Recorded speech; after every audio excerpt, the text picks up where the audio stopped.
The congregation. Covens in Europe, in America, and in Australia, and they have one right here. That whole bunch. The parties with the singing and the flute and the chanting, those are Espas or Sabbaths or Honey, whatever don't get they're called. excited, huh? Read what they do, Guy. They use blood in their rituals, and the blood that has the most power is baby's blood. Hello, welcome to Covendom. This is episode 2, season 2, episode 3. Our subject tonight is Advanced Witchcraft. We are your hosts, Levi Rowland and Brian Cain, both high priests of the Alexandrian tradition. Covendom is our weekly podcast where we discuss witchcraft and other occult topics. So we're going to start with the card of the week. Yes, like always. Or maybe months since we've been having the show sporadically. I know, I'm so sorry. So I bring a different deck every time I try to. This week's deck is the Trionfe de la Luna, which is the Trumps of the Moon. It's done by the same, I think Patrick Valenza, the same artist who did the very popular Deviant Moon. And it is a Marseille deck. So it's his take on a Marseille deck. So there's no stories on the minor Trumps. Where are the comments? Okay.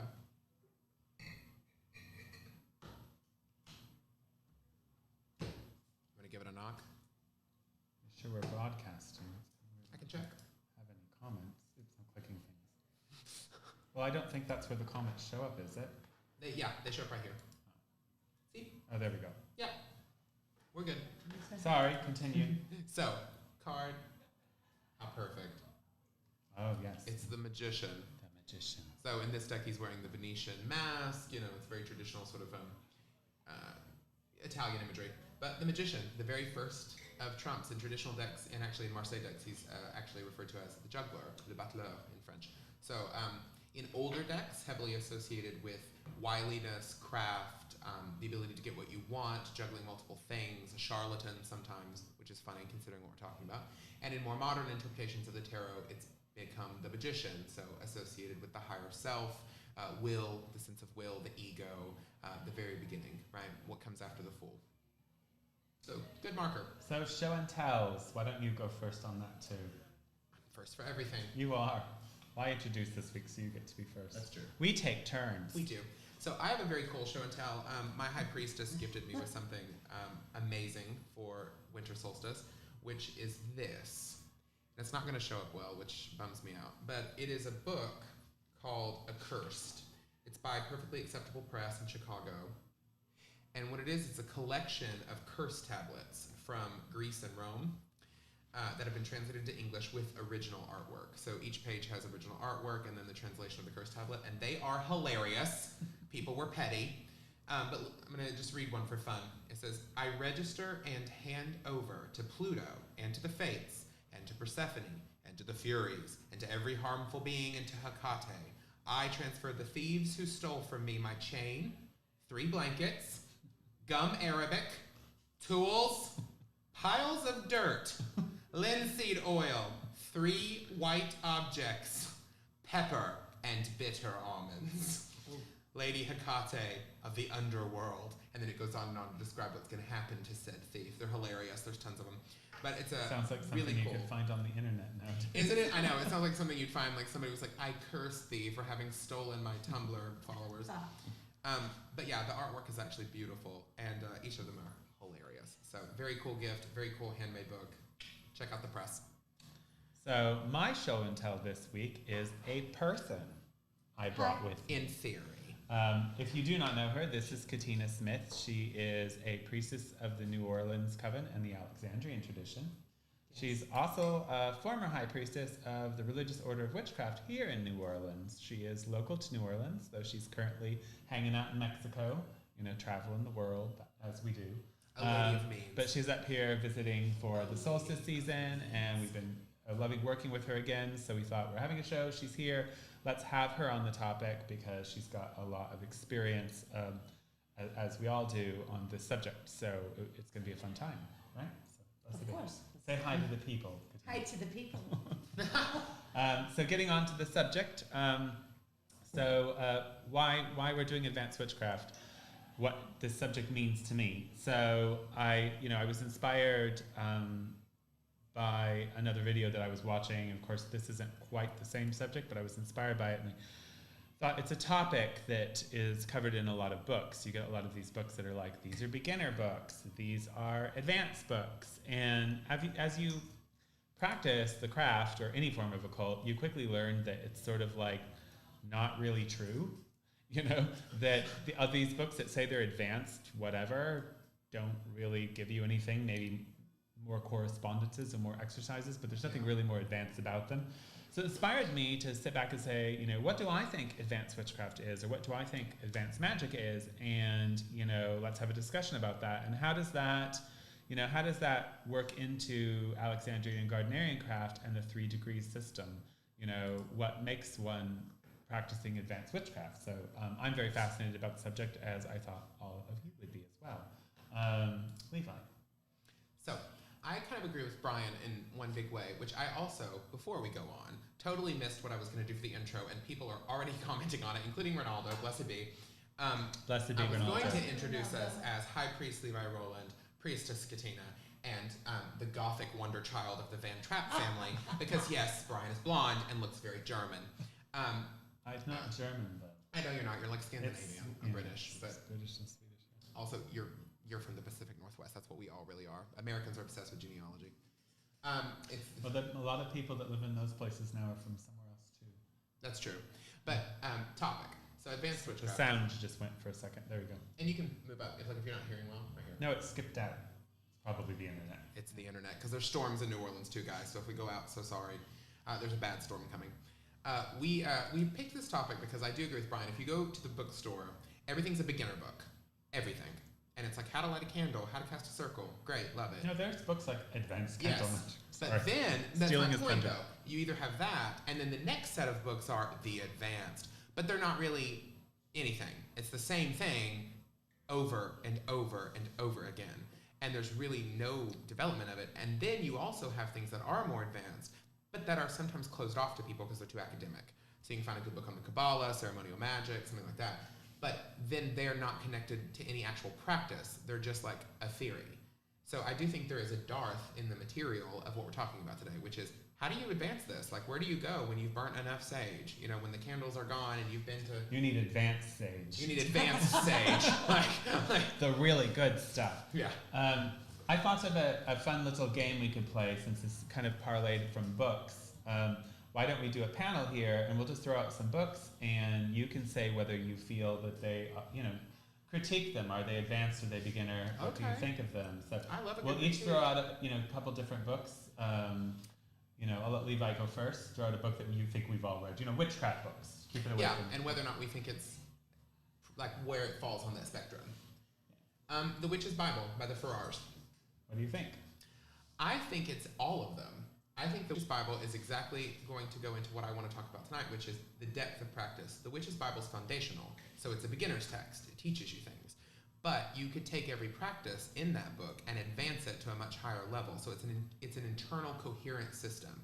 So I would say that it's one of those examples where it depends on the reader. What do you think about the Witch's Bible? I would have to agree with Levi, but I got to tell you, a while back, I probably would not have, just looking at it at face value. But now that I understand more about it, because I am in the Alexandrian tradition now, I know that it can be used as a foundation. You can take it as far or as shallowly, As so you to want to, speak, yeah. as you want to. Well, I have a love-hate relationship with the Witch's Bible because it was influential to me. And I think as a beginner, it introduces you to the real craft, what I consider to be the real craft, the religion of witchcraft. There are other books that do. I don't like it for its oath-breakiness. Same. And I think that they publish things that didn't need to be published and aren't really beneficial to someone who's not initiated. But the craft will use anyone it can to survive, and I think that has inspired people to become initiates. Agreed. And to have a bit of an understanding of the system. A lot of what's in that book isn't their own work. It's just literally putting out something that Gardner wrote in pieces and talking about it. However, as witches in the occult, it does have some moments where it does definitely offer a gateway to advanced practice. Talking about planes, talking about occult philosophy, and the way they approach magic, I actually quite like because they do take the high road. They do. When it comes to how they approach magic in that book. So, like I said, I have a love-hate relationship with it. So, Katina, you throw out a book. I was going to say 3 books of occult philosophy by Agrippa, Agrippa. but I guess that doesn't count. Can we use that? Well, I thought we'd use that's something that's more in the witchcraft community, but we can use whatever you want. I really strongly feel like talking about 3 books of All right, occult do it. philosophy. Agrippa. Yeah. So what do you think it is, Katina? I think it's an awesome foundation to actually approach advanced witchcraft. That's if you're willing to really go, and it's far more than just correspondences. It goes deeply into many aspects that we need to perform ritual properly. To knowledge, okay, wisdom is properly applied knowledge. And if you don't get proper knowledge to properly apply it, then you'll never have wisdom. And I think that Agrippa not only answers a lot of questions, but he makes you ask a lot of questions in that book, and he covers like everything. Yeah, I mean, like there's not much. It's like talking about the secret teachings for all ages. Yeah, it's like mainly It's like there's he's like the original it's a version meal. of that. It's a meal Of like Manly P. Hall and all those people who came Right. out. I would actually say Cornelius Agrippa. Here's why I think he's super important and foundational. There's a language in Western Hermeticism of which modern traditional witchcraft is a part of in some way. And Western Hermeticism, if you don't have that base knowledge, you really can't engage in any other material. So like if you go read a grimoire or if you go read the Picatrix or whatever, or some Kabbalistic text that's Hermetic Kabbalah, not Jewish Kabbalah, you're not going to understand a lot of it because You they're need him all to get a grip. they're like all speaking the same language about spheres and planets and angels and yes, the systems all differ, but it is a sort of base language, and somebody like Agrippa gives you that, so you can engage with. So I would say he's like foundational to understand. He's the key. He's one of the many keys that kind of opens up a ton of like occult literature. So you're a fan. Yeah, I like Agrippa. And you can So- read him more than once and get another thing the next time. So etc. for me, I'm going to say, obviously I'm a fan of the work, and I can say that it's been quoted ad nauseum by almost all the BTW founders. So it does definitely marriage into what we're doing, and there's stuff in our materials that are quite frankly from Agrippa. It's a cult, and it has an influence in probably every movement in the Western occult. Not all of it's going to be an easy read, and it's not always going to be something that is going to be on a witchcraft shelf in a bookstore. Yeah. You're going to have to go look for it. But yes, as an Alexandrian, I think it's foundational. I don't know that it applies to general witchcraft in the pagan community because they don't tend to read things beyond Instagram these days. So I'm going to throw out a book. Scott Cunningham's Guide for a Solitary Practitioner. I don't think it's witchcraft. I negate the question. Negate the question. I'm being mean. I'm not going to pick on him. It's almost a meme at this point to pick on him. It's become too easy. It's too easy. Do I think it? I don't think it's. I actually do not believe that it's of much. How do I word this? Because I don't want to be mean. Because I do think he was genuine in his heart. I do, and I think that he meant well. But I think that I don't think it's very useful. To be honest, I would put it at it's very foundational. And I think it led a lot of people to something deeper. So in that sense, it's useful. Yes, it is useful in that it led a lot of people into something that they eventually... Exactly. It blew up Wicca. It blew up the concept of modern witchcraft in America. But I don't think it's very advanced. And I do think that it created a problem where a lot of people got into a very specific image of what witchcraft looked like from him and some other authors too. And we're still getting blamed for it. And we're still getting blamed for it. People literally think that I'm what's not Wiccan. in that book Either is are what we. I do. Yeah. They tell me all the time, well, it's like that Scott Cunningham or Silver Raven. I'm like, no, it's not. So I don't know. He's not my fave. Scott Cunningham. Beginner, advanced, love it, hate it? I hate it. Yeah. Do you think it's advanced? No, I do not. Do you I don't. I think it's a great book for somebody who's 12 and is like kind of nosing around and sniffing around for themselves what kind of path they want to take in their life. It could be something that plants a seed and opens the door. That's the best thing I can say about it. Yeah.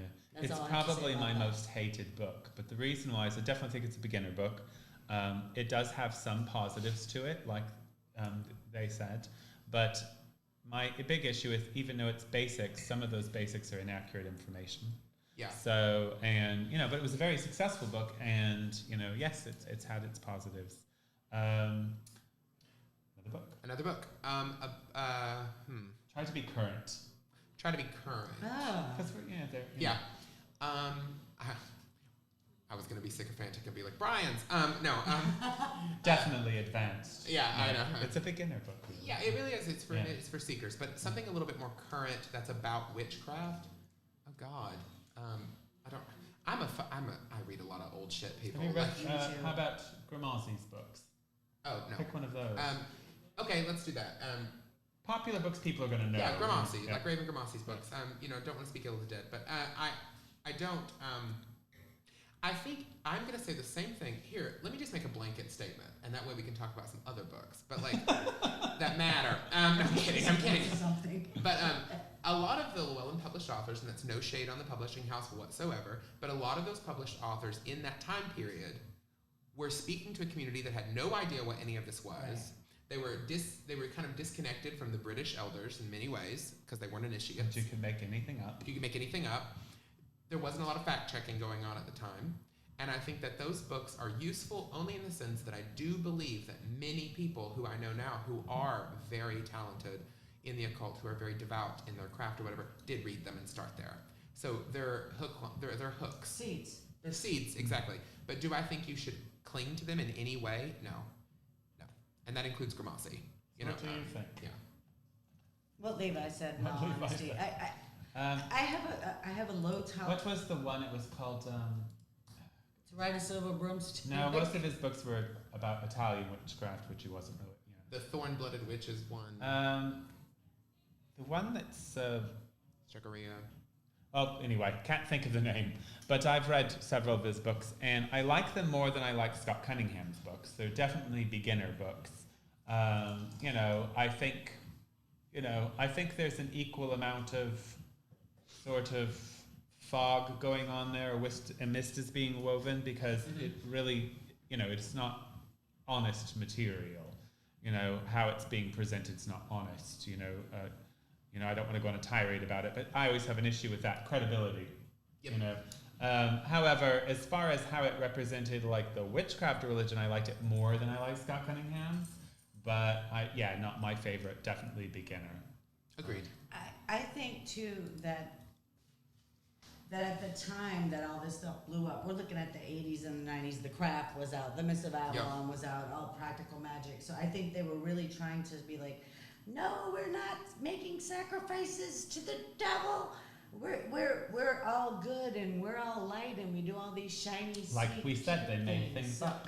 Right. Katina's making a brilliant point though, because we have forgotten, I think, in some ways, even people who lived through it have forgotten that our social climate has changed rapidly. I remember watching this. And could again. And it could again, unfortunately. But I mean, this was a time when you could get fired and there was a lot of social pressure. I was around for that. Your family will walk away from you. This was the age of we were around the birth of the modern evangelical movement too. This was the God Squad and Reaganites and whatnot. So I get it. I'm more forgiving because of the time period. Somebody mentioned Thorne Mooney's book, Traditional Wicca, Seeker's Guide. I haven't read Let's it. go through it. Well, if you haven't read it, comment. I really thought her material was very good. It came out a little while before mine. She was writing it at the same time I was writing mine. It was actually quite funny because one of our store managers called me and was like, somebody else is writing your book. And I was like, what do you mean? And I was like, it's not going to be my book, I promise. That's not what's happening. They had the inside scoop that, another person was writing a beginner's guide for initiation, well, whatever. They're totally different books. But she's a really good writer. I definitely do think it's a beginner book, but I think it's a much needed beginner book. Agreed. I don't think it's competing with other types of beginner books, and so I would recommend it to anyone who's interested in initiatory witchcraft. Katina, were you going to do a book? You're going to throw out a book? First, I just want to say I'd like to read that book because I've enjoyed a lot of her blogs and She's writings. she's very articulate. I will say she's much nicer than I am in my book, but she tells it like it is, though. But it's good. It's good. She's been she's probably also a better diplomat. So maybe prettier. No, she's not prettier. I think the Magus she's is gorgeous. an important book. Yeah, she's very pretty, isn't she? Yeah. But not prettier. You dye his hair blonde once. Mirror, we're gonna deal with mirror this for on weeks. the Oh wall. God. Who's the fairest of them all? So your turn. Book. A book. I'd like to throw the Magus out there by Barrett. I think Aw. that's a very important book. Okay. Also, it's very Great choice. Yeah. Barrett is. I have very specific opinions about the grimoire tradition in general, like very pointed opinions, and it's not a bad thing. It's just because I studied them for a very long time for my secular education. Oddly enough, I wasn't a practicing witch at the time, but I did a lot of studies of grimoire, so I honestly am tired of them in a way. But I think that Levi's a hater. I'm a just so you hater. know. I'm sorry. Sometimes But, like, he hates the astral world. but I think We hear about Barrett. He's like, everyone in here is boring. It's. I mean, I'm usually right. I speak for God. I think I'm a priest. I speak for God. I think it was. I'm really glad you brought it up though, because Barrett is that. Oh, so sorry. Barrett is that perfect example of the modern occultist. You know, he was the one who he read what he had at the time. He synthesized it into a tradition. He stole what he could. He rewrote what he needed. He cobbled together, and it works. It was massively influential on a lot of our British craft elders. I love it. I think it's a nice, coherent, modern grimoire. And I think if you've never experienced grimoires, it's a really good one to start with, because if you start straight out with like the Picatrix, or if you start with the Abramelin or whatever, it's not. It's too. It's It's a really, really great, well-rounded sort of system. Well, I actually am a big fan of the Magus. Where it enters into witchcraft primarily is through Alexander's. Yep. What's interesting about it, and I personally have not fact-checked this, but I do believe it to be true because I've heard it from several sources, that the grimoire was very popular very early on in certain parts of England, including Wales. So it's sort of surmised that Alexander's grandmother would have had access to this book. It was extremely popular in Wales. It was almost kind of like a coffee table thing at the time. Yeah, it's like the modern occult. As far as utilizing it, the Alexandrian tradition has pinched a few bits from it. I think, we used the crystal. I think it's responsible for the interest in angels. I think that, the circle used in the Magus has been used in Alexandrian craft from the very beginning, symbolically. And as, personally, as a magician myself, I do find some very valuable information in it. In some ways, I think it is more valuable than other grimoires out there, but it definitely has that folksy side to it. Yeah. It's got a little bit of a folksy side to it. But is that hokey, though? No, I don't think so. I think it's more something people can relate to. It's a product of its time. When Gardiner and Alex were working early on, you couldn't go buy the Key of Solomon. It was in a library. It wasn't available, but the Magus was. Yeah. In 2 volumes. What do you think, Katina? I was just thinking about Paul Huson's Mastering Witchcraft. It's my turn. You just did that one. Oh, well, I get 2 turns. Then you get 2. I want to do, since it's talked about so much, What? and I know I'm walking into dangerous territory, Uh-oh. The Temple of Witchcraft books by Christopher Penzac. I own a couple. Well, I did own Yeah. until I sold my whole library. A couple Levi's of, not breathing. a couple I didn't of, say anything. This is the way I look at it. Yeah. I think that most people who have studied and actually are in an initiatory tradition do have something of value to say. And that we can learn something from everyone. I like some of his tables and stuff, some of his correspondence tables. I haven't read his stuff at length. You think beginner, advanced? Beginner. I don't think any of that. Did you will read all qualify 3 of as them? advanced. No, not all of them. No. I had all of them, but I didn't read them all. I think I will give credit where credit is due. That at least there is a strong attempt to sort of focus on the inner planes. Yeah. So there's a lot of meditative exercises, especially in the Witch's Kabbalah part, and there's a lot of sort of introspection that's I like required. his Kabbalah stuff. Yeah, so Yeah. I like that because I read so many 101 books where there is 0 philosophy, like none. This is all just superstition, which we're going to talk about in a different show, but it's all just it's basically a book of superstitions. So I do appreciate that in his books there is a toe in the water of theurgy. Like there is a philosophy behind this. There is a divine aspect to this. There's a purpose to this. So I'll give credit to that. I think the reason I wasn't throwing shade, and Brian was like, but the reason I don't sometimes get involved with those books as much or find them feeding my soul or spirit is because a lot of people from the Cabot tradition in general, they use a scientific language for the science of witchcraft and whatnot. I've never resonated with that as a way of thinking. That does not mean I invalidate it. I do think it's a valid, the whole Jungian psychoanalysis and Silva mind control method. I think they're all very, very valid, but they're just not my language. Does that make sense? Like, no judgment. It's just I'm speaking a different tongue here. Well, my thing is, I can never actually address a book that I've read if I know the author without actually thinking about the author. Yeah. And Christopher Pinzak is absolutely a Cabot, and his books resonate Cabot material. He's put in some other occult elements, that you may or may not find. Cabot's Book of Shadows, for instance, and I know he assisted on some level with that. I don't want to speak out of turn. It's a big book. The Cabot tradition is very Apollonic. It's very, like you said, scientific, addressed. It's a great form of witchcraft, what Laurie Cabot has done, and she's a very magical person, and I like a lot of the things that she's done with witchcraft. It's not my tradition, and some aspects that are very alien to me. I don't think that they necessarily marry into what we do. However, as an occultist, they resonate very deeply. In fact, the Cabot tradition is very hermetic, just like we are as Alexandrians. We do a lot of hermetics. I think the books are beginner. I think it's very much in the Cabot style of, I'm going to give you lots of facts and I'm going to give you lots of exercises and you're, A, B, and C, and D, or whatever. It's not the way I practice witchcraft. Obviously, it's not something that would meld into that, but it's very popular these days. And I think a lot of people like that Apollonic style of give me a curriculum. I want a curriculum. And I've had students that are like, I want a curriculum. Sorry, no. We don't do that. No, try to figure out what it is and you'll be on the right track. We don't really have But, that. I think it's a beginner thing. It's not BTW related, Is it an initiatory tradition? Well, the Cabot tradition has a initiation.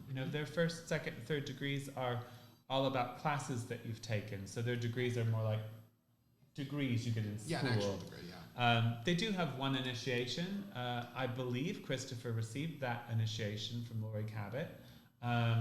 So he may be initiating through that. I don't know. I know they charge for their classes and that they have online initiations. So it's very, very different. Different than what we're used to, All right, one more book. What Or do you think? want to My do turn. it. About Pinzak. Mastering Witchcraft. Oh. Witchcraft. Mastering You Witchcraft might have that more by Paul right there. Hewson. Mastering Witchcraft. Witchcraft. Paul It's Hewson. been on my mind. It's burning me. I loved that book. Yeah, it was you one go of first. the first books that I read. And I've got to say, the shocker in the beginning of saying the Lord's Prayer backwards really got me. But also, it's I kind think of that like... got everyone. Yeah, but I think that's the whole We point. all loved it. Yeah. I think it's the whole point. If you're afraid, why proceed? I And that didn't speaks love to it, but I lots of other still things in the proceeded. craft. It was a monumental book because it came out during the Scott Right. Cunningham and Silver Yep, it Wave. did. You see what I'm And saying? it's very different. So it was No, a it came large out way contract. before then. Was it before? Yes. That's right, it did come Way out before. before that. You're Way right. before. Wait, My bad. Oh, was that the Covenant? I'm pretty sure Mastering Witchcraft is a much older book. it is. I It's feel in like it reprint came out right in the now. 80s. Yeah.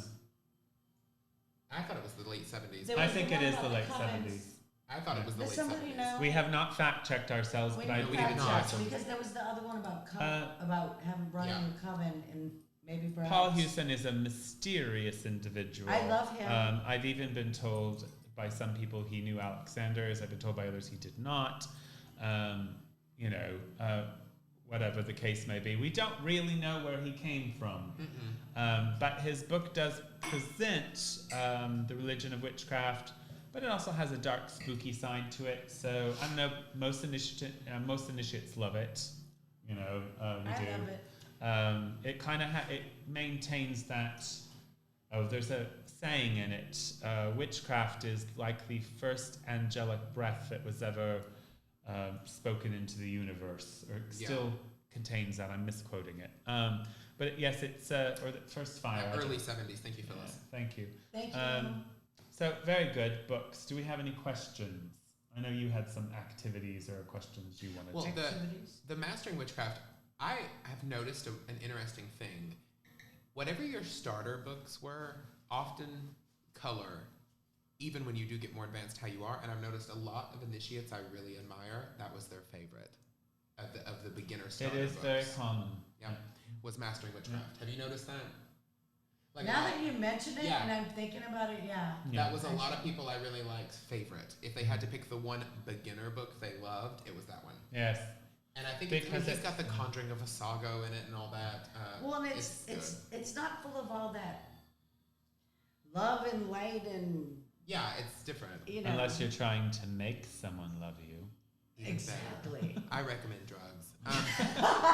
I'm kidding. We know how Maybe. Levi gets his dates. No. Levi. Patrick, does he drug you? No. He Oh my doesn't. gosh. Jesus. That was inappropriate. Inappropriate. I'm inappropriate. So, you said, oh, Phyllis, that was her first book, yeah. A lot of people who, that was their A first lot. book on witchcraft. Which I is think amazing. it's a You know, I great found first my book. copy in a used bookstore, and I called it my dirty secret for a long time. I didn't know how popular it was because I wasn't involved in the broader community. So it wasn't until way later, Christian was, oh, I love that book. Oh, yes, because he saw that I had a copy of it. I still have the same copy today. But yeah, I thought it was a delicious treasure back then.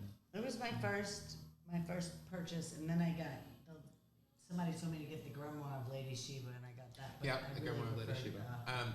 Mastering Witchcraft. I think my first true witch book was The Witch's Bible by the Farrars. I didn't get that till Mine was last. Raymond Buckland's Complete Book of Witchcraft. That was two. And it's the only book in our corporation that's outselling mine. And we actually have a very high ratio of book sales. And mine makes more money. He's got to put that in, people. It's important. Mine that you makes know. more money. But Number one. yeah, Uncle Bucky's still outselling me. But, you know, I owe him that. In fact, I just, whoever's running the Buckland Museum now, and I don't know anything about it, or the politics surrounding it, had me send them a signed copy so they can display it in their museum, and I put to Uncle Bucky. You know, I never got to meet him. I never spoke to him. I corresponded with him with Christian once in email for some research, but Christian has met him and spoke with him, and a lot of other people have. So I did miss out on that. His book is responsible. It was a beginner's book, absolutely, but it's responsible for me having my relationship with the goddess that I do. Because what are you doing? I'm wiping the hair out of my. This is grabbing It's me. tied here in the I'm not family touching home it. today. Grabbing We're all me. mad. They're making me swing my legs. What are you doing to me? Yeah, people are saying the first ones, which is fine. Now, here's a comment I have about Mr. Raymond Buckland's book. It says in it something that's quite nonsense, that if you read this and you did the exercises, you'd be the equivalent of a 3rd degree or something like that, which is nonsense. But I sort of get what he means, because if you actually did everything in that book, I think the rituals are atrocious. Sorry, Uncle Bucky. It's the only part of the book I don't like. And he has rituals in other books that are fine, but don't like the rituals in that book. They're kind of a bit weird. There's some poetry in it that's really good that I like. But the exercises in it, you know, even working with herbs, if you actually applied that to your life and you actually consistently did it for years, it would be a piece that could become advanced, because that sort of is the whole crux. You know, one of the things that we were talking about is what makes you advance. You know, we had somebody coming and asking for initiation recently, and they said, how do I get to the next level? You know, that's kind of how they put it out to me. And I was like, well, it's going to take a lot, because it's experience. It's applied experience. And so from an initiatory tradition, it's learning from your elders and then making that knowledge your own and applying it for many years, perfecting and honing your craft. Yep. That's what makes it advanced. It's not reinventing the wheel. You know, I find the notion of advanced candle magic to be completely ridiculous. Like, What does that even mean? do you apply more oil? Are they bigger You candles? know, this book Levi got that we both love, that is not advanced witchcraft. No. That is exactly what beginner witchcraft looks like. I need this thing. So I did a thing. Please give it Right. to me. Quid pro quo. It's like Yeah. praying in symbology, mythology, and ritual. It's still praying, right? Nothing wrong with it. We do that sort of thing once in a while. There's nothing wrong with it. Sometimes it has power. But advanced witchcraft is really, to me, about mastering the work on the inner planes, mastering yourself, mastering the environment around you, and honing everything that you do into a fine art. Yeah. That's what I see mastering witchcraft as. What do you think, Tina? Yeah. About Buckland's book? About Master- Buckland or about like What advanced is witchcraft? advanced witchcraft to you? I think it's well beyond the realm of practicing a daily ritual of opening the temple. I think it's well beyond the realm of candle magic and things like that. I think it's when magic becomes the way you live. When you live with the cycles, you manifest with the cycles, and you just put it out there. You don't even really I think I've done one spell in the last couple of years. And that's only because it was something that was really important. I needed juice. Mm-hmm. You know what I'm saying? But other than that, I've been able to successfully kind of live the law of, what do they call that? The law of attraction? The Like secret live it or as a whatever? lifestyle, not as a Yeah, as a it's a way of life.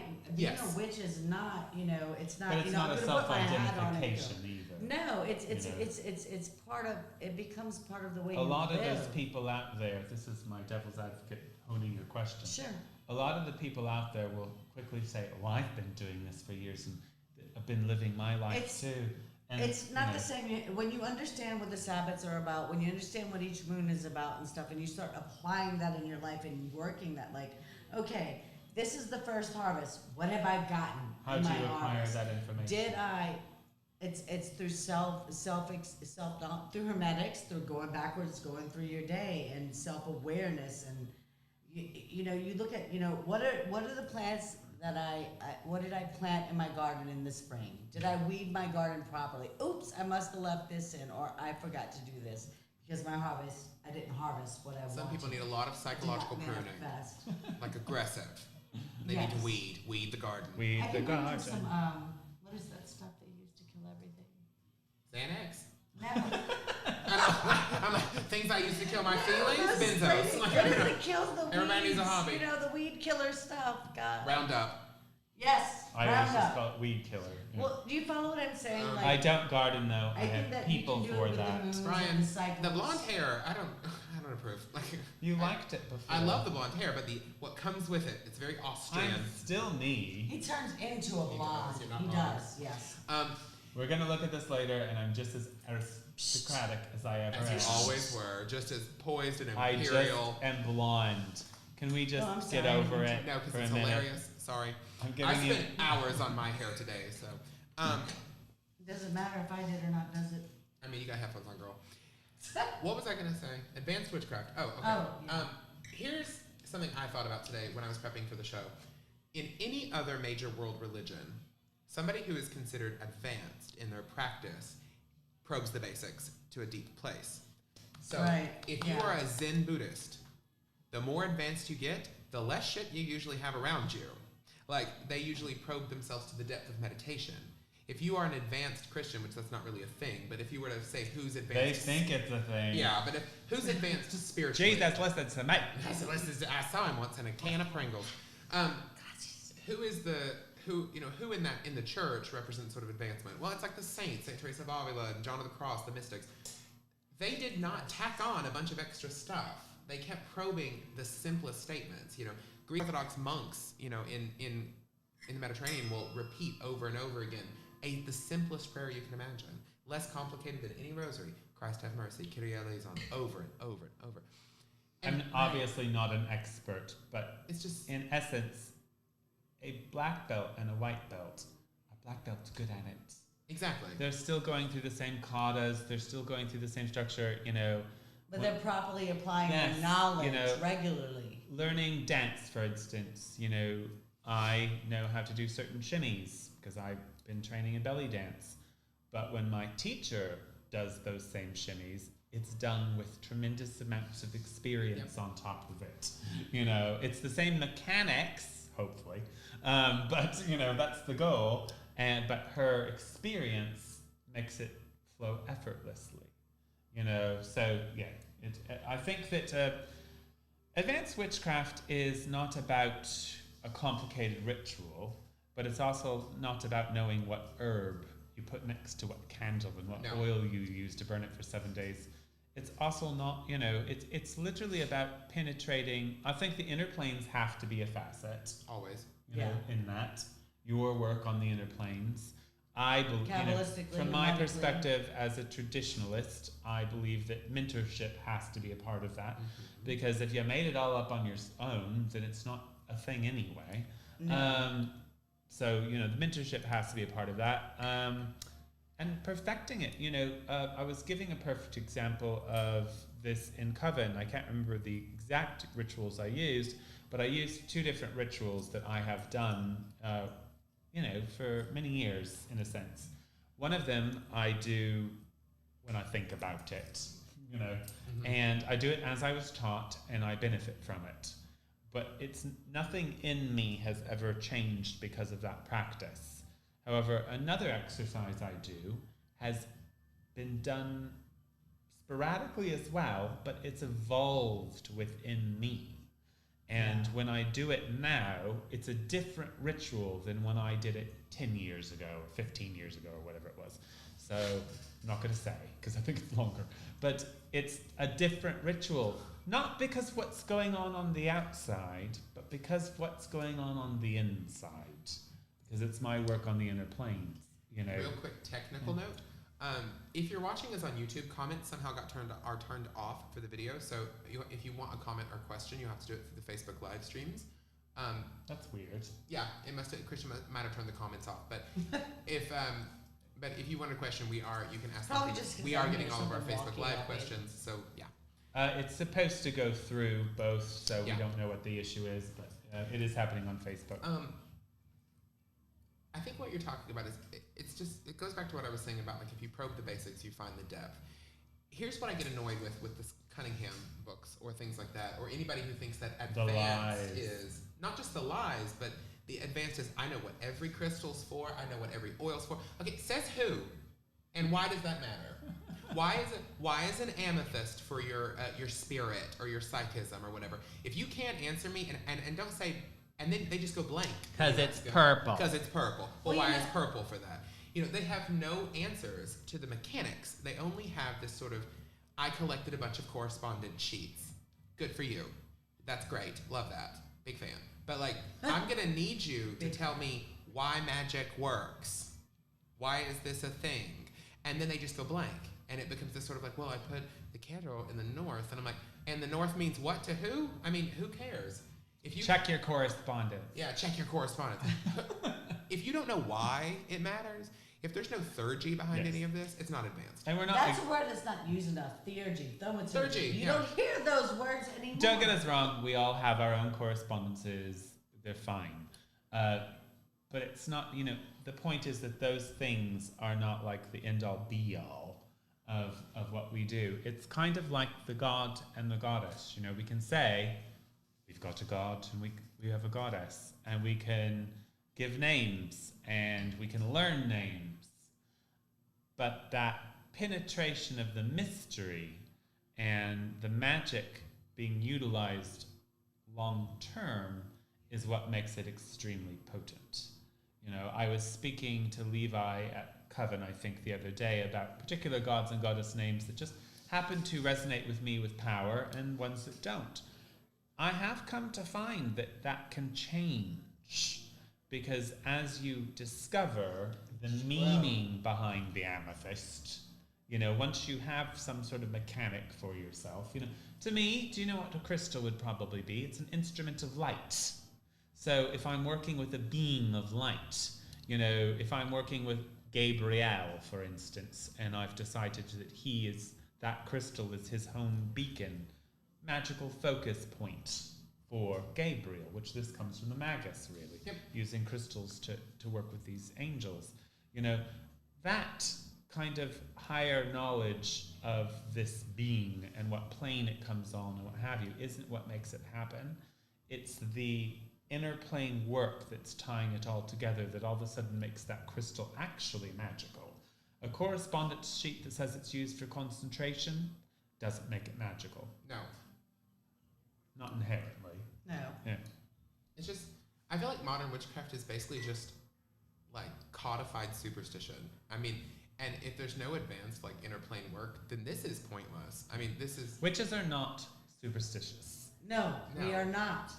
You know, We are I'm what not people are saying that. superstitious Yeah, of. I'm not saying we don't ever have our things, because of course Everybody we do. has it. Thorn Mooney once said it in a video, everybody has their woo. I have stuck with this Irish saying for years: the Irish never make or break a tradition, which I have used that in my life, meaning I try not to adapt any sort of superstitious traditions, but once I have, screwed then, aren't I? So I'm very careful about it, kind of like how I'm careful not to enter contracts with too many entities, which people really like to do today. They Can we love talk it. about Big that? fan. Does having a lot of spirits and ancestors and gods around you make you advanced or a beginner? And is it even witchcraft? Historically, it would have made you a beginner. Yeah. It's very polytheistic. I mean, it was propitiating spirits to get something from them. That is what the masses... We're not saying it's wrong. No, I'm not saying it's In wrong. the but beginning, I worked with tons more spirits and stuff than I do now. Well, that's also a disclaimer real quick, because I didn't want to go down this road. We're not saying beginning practices are wrong or we don't do them. Yeah, of course not. We're just sort of highlighting like what the difference is from our viewpoint as an And issue. it's no shame. You know, we have things around our house. You know, there's times when I was talking to a good friend about candle magic because it's the most popular thing. You know, everyone's like, light a candle, light a candle, light a candle, light a candle. And I got to where I sort of hate candle magic because I'm so sick of that being everyone's go-to, and I find it for basic bitches in a way. Wow, okay. Basic witches. There, Is that a better that thing was to say? better. Mhm. I'm like, what's your color candle? What you gonna light it? You know, happy birthday, make a wish. You know, it's It is there. what it is, That though. is It candle magic. happens. It is. It happens. Happy but birthday to you. obviously, I do candle magic because I use candles. You know, and occasionally I use candle magic for spells. But you know, I was talking to another initiate, and I was like, how much candle magic do you do? Oh, Brian, I usually use candle magic when I don't care about something. You were telling me Because it's simple. Yeah.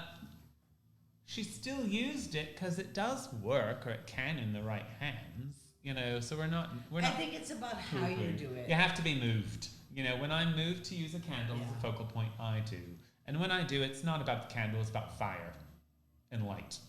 You know, that's Right. what I'm using it for. I honestly Blood of my could enemies. give a rat's ass what the candle color is. Of course, if I've got one handy, I'm going to use the appropriate candle color. You know, why not? You know, Well, here's the thing. Yeah. I believe, correct me if you guys disagree or disagree if you disagree, but I feel like if you're a witch, anywhere you are, if you're in the middle of the forest and you need to cast a spell, you need to do a magical working, you can do it right there, then and there, without tools, whatever, using whatever is around you. Cast the circle. You should be able to. Do a absolutely. Exactly. That's what I'm saying. Any proper. I like my pretty trained things, but witch you should should be able to. do that. all a good witch Right. needs is their will. Right. I guess that's what I'm trying yeah, to say. I along agree what with you're you. saying. I agree. It doesn't mean the trimmings are bad, but yes. No, not at all. They're not I mean, they're necessary. great, but Do I'm we just have any saying you should be able to questions? just Not yet. make it happen. If you'd like to call in, can't see the number. Oh, I guess it.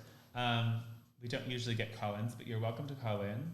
Maybe someone will call in for 504. fun. Always the voice. 321 Always the voice. 3472 Blonde Bombshell. Ask for Dare the someone to blonde call in and maybe it bombshell. will happen. Or the Anyway, Anton We LaVey. I'm dare ready. you to call in. What was that lady he hung out with that was blonde? Jane Mansfield. Was that He her gave blonde? her I the think pink so, yeah. bathroom I'm mat. your James Manfield now. Is that good? But I'm gonna. No, he didn't. Anyway, He if gave you her want the to call in bathroom. with questions or type in questions, please do so. We'd love to hear from you. But like, I often find what we're talking about is when I ask people who are in non-lineage traditions, not that there's anything wrong with that, but they're like, I've been doing this for 30 years, and my teacher's been doing this for 30 years. You could ask her anything. What herb represents Saturn, and she knows. And I'm like, you could. There's about 342 herbs. I mean, there's tons of them. First of all, second of all, you can look that up on your phone in 2 seconds. Yeah. So, like, great for her, I guess, that she's memorized correspondence. I googled charts. it. She's memorized or he has memorized correspondence charts. Great. Okay. Like, oh my God, my book of But have shadows you is been Google. able to properly It apply probably that? is a thing. Wait, but what? I mean, like, it doesn't mean My book of anything. shadows, Like, what? It's Google. advance. If it's going to be advanced, then you're going stop. to work Book towards of something, people. shadows. Like, towards something. Like, you know, what is the goal with any of this? If your only goal is, I want to light candles so that I get a raise. If that's all you're ever going to do. Be Catholic. There you go. Go light candles in the church. Well, yeah. Same Ravina. I was speaking to someone at the soiree who had said that they were Muslim for a few years, and explained to me why they were Muslim for a few years and how it was quite obvious that well, I'm just going to throw it out, was a transgender person, and the transgender person really liked the idea, and I didn't know this because I don't know a lot about Muslim, that there's something in the Quran that's about God being one, not either sex. I don't know. That's what the person said. The point of it is, though, is that they were going on and on about how this experience with the Muslim religion sort of felt right for them because of who they were as a person, and wanted to know how witchcraft would do that for them. And I responded by saying it wouldn't. And they were very shocked. And we're not that kind of faith. We're not here to enable people. We're here perhaps to empower them. That's a quality that it does have. But as an initiate, now I am talking about the initiate paths, it tears you down as much as it builds you up. It remakes you. What we are really interested in is the evolution of our soul. That is what a witch, an initiate of witchcraft, is really doing. The evolution of our soul and a journey upwards towards the divine and becoming as much like the divine as we possibly can. That's really what we're doing. So the alchemy that we are working, the highest work that we're doing, the advanced work, the great work as it has been called, is about the evolution of the soul and the evolution of humanity as a species as well. That's the whole thing. If there's no theurgy and there's no development of the soul, then it's just a magical practice, which is fine, but it's never going to be advanced. It just we do magic.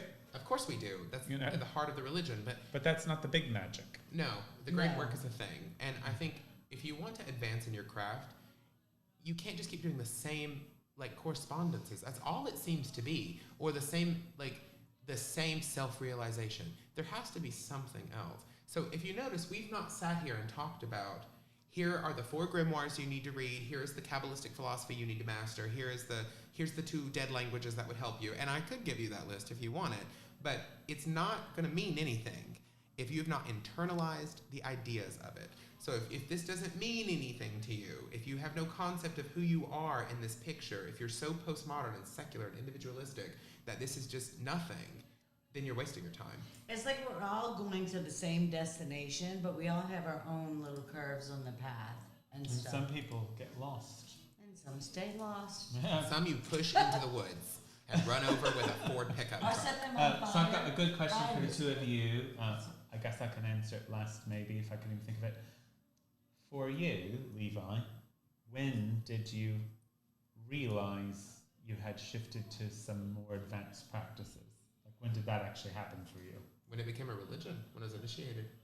I think without initiation, and I don't mean literally before anybody, save your emails before anybody's like, BTW. I'm not talking about that at all. I'm talking about the Rudolf Steiner kind of concept, the Kabbalistic, the concept of initiation with a capital I. That is required.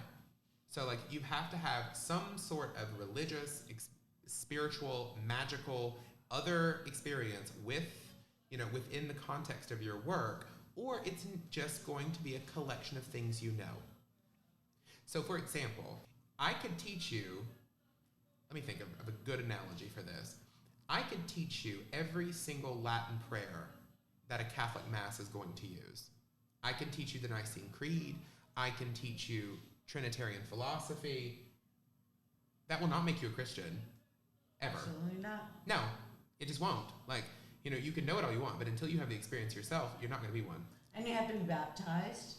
And Yeah, you there are have to be- rules, have to right? be- It's a system to initiate certain reactions within you. And without that, you can know a lot of stuff, but have you had a true moment where it feels advanced, where it feels like, oh, I'm connecting to something that is part of the greater self, the mysteries, the one, the monad, whatever. Like, whatever you need it to be. But you better connect with it, or else, again, you know a lot of stuff, and that's lovely. I think that's a great statement. You reminded me of, there was actually only one moment during all of the sacraments I experienced when I was a practicing Catholic that I actually felt the Spirit. But it was from that I was able to take and know. Wasn't it always Mary? Yes, Always it was. Mary, yeah. It was when I would pray to Jesus, and I tried really hard to be a true Christian. But to be a Christian, you have to follow Christ, and there was nothing there. It was empty. I could pray to God, but praying to Mary, Why do I find this funny? I don't know. I don't know always either. felt I'm it. just like, But yeah, it was only one time that I ever really felt But you like loved the Mary. Spirit. I loved Do you Mary still always. love Mary? Yes. Yeah. But I like Mary see too. how kind of like my best analogy to that, my best answer to that would be like, if you ever saw here we go, the Mists of Avalon, at the end when Morgaine sees Mary and she says, "This is the the great new mother." goddess, yeah. Yeah, so that to me that's Mary. Like Mary is Isis. Isis is Mary. It's just the church took Fair. that from us and switched it. Whatever. These things must be done delicately. Girl. You're Ma'am. wrong for that. I was Ma'am. all up in a discussion, but okay. No, it's fabulous. But no, here's the thing. I do want to say one thing, which is I am not knocking. I'm the most stuffy academic you're ever going to freaking meet. I mean, it drives Brian crazy sometimes. I'm not as smart as Levi, but yeah. I love I actually quite enjoy it. I love sitting around talking about random, weird, they just found a new Greek, thing that they've translated or whatever, or, let's really probe this grimoire. I love all that. The reason I'm not bringing that up as my example of advanced witchcraft is not because I devalue it. I value it greatly, but they're just a bunch of books. If there's nothing guiding them. They're just a bunch Can of I books. say something that you said to flatter me once, which may embarrass you? What was that? But I want to hear if I tell you, well, it's too late if I say. It's too late now. I'm going down this road. Oh wait, I'll give you the whole story that Okay, way. leave that. This will be kind of my story instead, since I didn't really have a highlight for myself. I mean, I do. I think that I became advanced when I realized the spell was me. And like Katina, I don't cast a lot of personal spells for myself very often. Almost being in the rituals and the cycles themselves are usually the magic I need, unless specific purposes come up. Well, if you plant the right seeds, what's the use? When Levi first was going to become an initiate, I spoke 7 languages, and he was a teacher, and he was very academic, and I thought, oh God, how am I going to teach this person? I was a bit intimidated because I'm like, a bit intimidated, and he's going to hear me talking, and I'm going to sound stupid because he's a real teacher or something like that. And I got over myself because the reality of the situation is, boom. I know. I'm gonna take a shot anytime he says it. I've been trying not to. I'm actually a very good witchcraft teacher, and so I let Levi know this at one point in time, and he said to me, and I think this is sort of kind of a gauge for the topic of when becoming advanced. Levi said, so there was some real ego going on here. I know what oh shit, I remember this now. Crap. He said, I usually know that I am the smartest person in any room that I walk into, Brian. But sometimes... Worded that pointedly.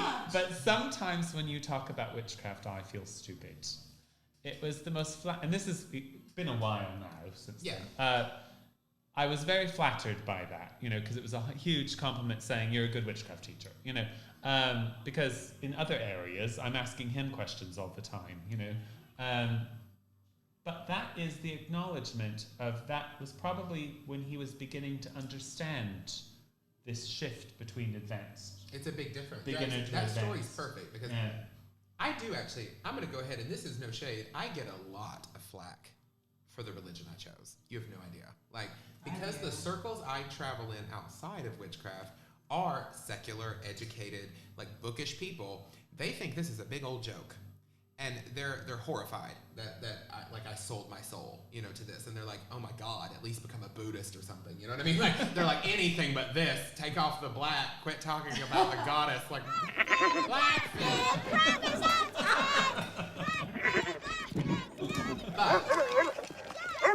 But the reason I chose it, the reason I stuck with it, and the reason Brian was the teacher the gods needed to give me was I knew a lot of shit. Isn't that lovely? And I remember distinctly when I was first going down this path, before initiation even, we'd be discussing something as a group, and I would be like, well, actually, the 18th century version of the manuscript or whatever. And Brian would just go, that's great. Why does that matter? Like, or what are you going to do with that? And I would be so, like, taken aback by that, because I'm like, I can read it in the original French. You can't even read the damn thing. Like, and then eventually it clicked. It's like, oh, well, who cares if I can read it in the original French if it's gibberish? Like, I mean, if it's just a bunch of words on paper, who cares? Like, And so you do have to unlearn a lot to be advanced. I have a burning desire. For what? Yeah, well, I want to say something. It's been on my mind. Go. It's going to take us back to the beginning. You got our attention. I know, everybody was like, Okay, enter their seats.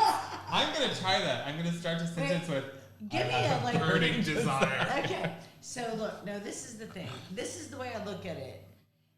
If you want to go from beginning witchcraft to advanced witchcraft, let's say I'm going to go to Spain. I want to go to Spain, so we'll use Spain. Okay. So if I'm going to go to Spain and I want to learn about Spain, like really learn about Spain, I'm going to have to find someone who's lived in Spain, who's experienced living in Spain, who's been there I see a what you long mean, time, teachers. to guide me and walk me through my trip. Or you're going to have a much harder time. Exactly. I see what And you not only that, I'm not going to learn everything that I would have had I not had someone experienced and seasoned and knowledgeable and wise. So Which means advancement takes teachers. properly applied their knowledge and extended. oh, I think it does. In any field, the smartest person in the world there are people who are intelligent enough to where they could, teach themselves great subjects with the material on hand. The problem with witchcraft is a lot of that material is not on hand. Yep. With as many books It's all that in the have, Vatican. is with as many books that have been written, there's a lot of information that has never been published. And I think the biggest thing that any initiate learns right away is that they get in and they expect they're going to get the Book of Shadows and they're going to have it all. And they realize that's not all of it. No mas. And a lot of the stuff isn't written down anywhere. It is, there is an oral tradition within Gardnerian and Alexandrian tradition, within most lineages. There's an oral tradition that goes right alongside what is written down. And that's a huge, it's 50% of the knowledge. Slightly off topic, Can't but get it. even my original tradition was taught. We learned the craft from mouth to ear. Yeah. I mean, it that's a big wasn't thing in in a our lot of studies. I do think it wasn't is primarily an oral tradition. Yeah. We write things down. I think of the Book of Shadows as a reminder, a notebook for initiates that have been trained. How is that said again? How is it not said? Oh, it's in that bit there. We've got to go look. It's how people. That's how we use think it. They If you know. think People about always it. think they know. Here's Yeah. something that fascinated me. What's There's a that? book. I think his name is Kaplan or Kaplo. It's a very famous book. It's called The Three Pillars of Zen, and it's an introduction to Zen philosophy. I don't like Zen philosophy. I don't like Buddhism. Keep But going a little on it. I think I may have seen it's a or read it. famous book. But it's a little controversial because one of the Zen masters was an imperialist during World War II, and so it's got some stain to it. But it has a thing in it that fascinates me, which is Imperialist or Nazi? Japanese imperialism. We do not Yeah. speak of Nazis. Japanese imperialism. But the thing in the book, it's not a novel, it's a nonfiction. Basically, it was the first one of the major first books that introduced Zen to Americans and to Westerners. Is it bad that I always forget about the Japanese in World War II? Yes, it is. But we'll put a pin in that. Put a pin in that for later. They were there. They did a lot more than just be there, honey. They the whole thing that happened, and it's fine. But we always focus on what's going on in Europe. I know you do. It's called being Eurocentric. I think this is a good question. Yeah. Well, I'll ask it. But Sorry. the thing is in that book, he talks about everybody knows what a koan is. In Zen Buddhism, like they ask you a question like, what is the sound of one hand clapping, or what is the essence of nothing? What is the essence of wu? And And people think that that's some sort of introspective, and it is. What I did not know until reading that book and until investigating it a little further is traditions in Zen Buddhism, there are answers to the koans. That's the thing that's fascinating. There are, and I don't mean exact answers. What I mean is, once you give that to somebody who's training in your lineage, Okay. Metaphorical. there are certain things that if they say back, they've got it. Oh, And yes. if they don't, they don't. And it's largely oral, and the lineages have kept it to themselves or whatever. So a lot of times people think they know, like, oh, the koans, I know what that's all about. No, you don't. No, you don't. I don't. Like, and you think you do. That's the culture now. I looked it up, I read it, so I know. No, you don't. Like, experience is key. It is the only thing that will ever unlock any of this. That's the bad thing about Google and being able to look up. Yeah, it is, though. No, It seriously, is, though. like you can look up, like, let's say the Black Mass, Yes. you know, and then you can perform. Doesn't tell you what happened with that python head. Or the I don't want to be here anymore. I'm not even gonna go there. But do you get what I'm saying? Like, there's too much knowledge at people's fingertips. So that somebody they here lost has a the question. ability to Kelsey, use I don't discretion. know if we say names. What's there? Kelsey asks, Kelsey Beer. do you think someone could be naturally advanced? No. Agreed. First of all, naturally advanced at what? If it's self-taught or self-realized, what is it? And then it's not natural. It's learned. You Yeah. can't exceed what you know yourself. You know, no, I don't, because I don't think witchcraft. I think there are elements of what witches do that are inherent in human beings. I don't think being psychic is being a witch, but No, I think that agree all 100%. human beings are psychic, and I think witches use psychic powers absolutely, and we're better at it than most people. But that's not what makes you a witch. Casting spells. Okay, so what if you're naturally good at it? Like some people are naturally good at music. Sure, I suppose there are people out there that might have an aptitude for certain things. They might be better at growing plants or whatever, just like some people are better at doing music, but that's not witchcraft. So when we're talking about, I don't believe there's such a thing as a natural witch. I think that people have aptitudes for certain skills, and in the priesthood of the craft, we are exposed to a great number of skills. Let me bring something up before I ask this question that was also asked. There's a whole movement in educational psychology that really tears down the concept of the myth of the prodigy. And there's a couple books, major books, you can look them up, that have been written on this. I'm not familiar with It's a that, if you myth. don't mind Like, breaking in many into a cases, little- Mozart is the perfect example. Mozart, Okay. he wrote a symphony at 9. Okay. Yes, he did. What they also don't tell you is his father was a fanatic, and his family were obsessed with him becoming a musician. He was forced to perform music and practice music Like for Prince. hours on end, Okay. every day, a little bit better than Prince, but yes. And So the rigorous training was already yeah, there. and then his father took him on, or not, maybe not his father, but his family took him on tours. I mean, he was forced to do this, and he had hours and hours of logged practices. And so, but then the legend is, oh no, he just sat down and could do it. That's not true.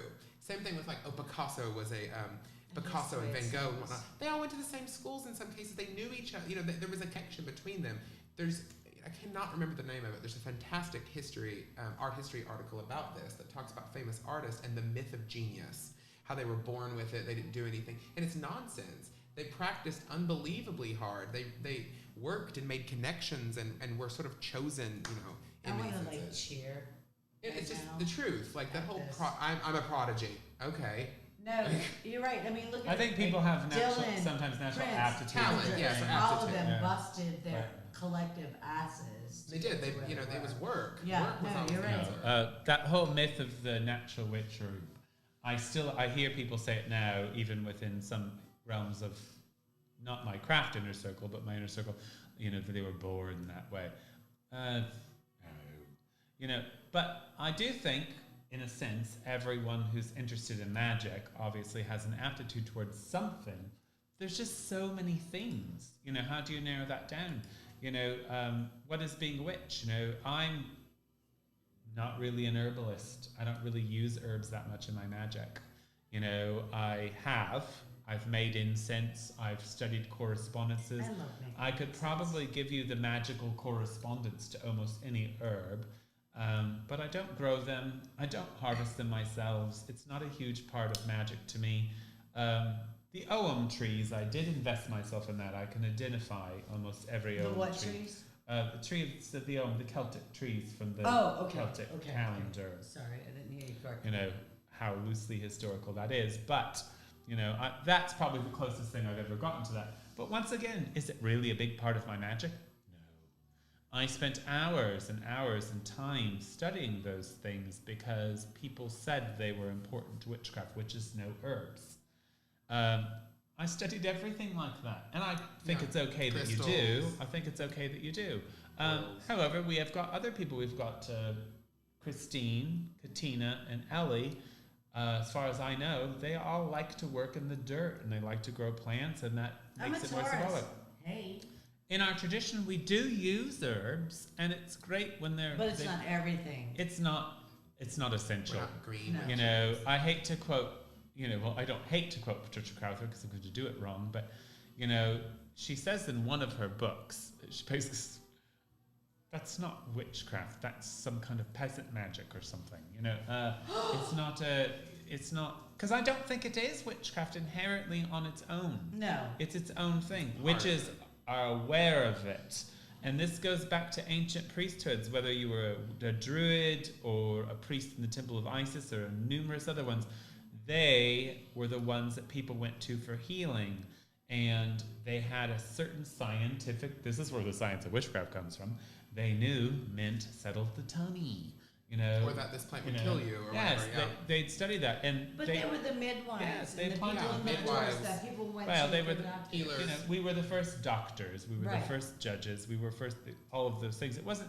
The Druids are a great symbol for that, but really, that's really common in any great priesthoods. They were all of those early Educated, things. yeah. They were the scientists, doctors, lawyers, teachers, judges. They were Just the watch whole, the Mr. whole Bible. academic. It's in there. They were the academic world combined with the spiritual world. sorry. It's only in our modern world that we separated the academic from the spiritual. You know, originally they were usually the always same thing. combined. And that's probably why the academic world looks down on the spiritual world. So we did have a question. How do you vet your teachers? I think that's a great question.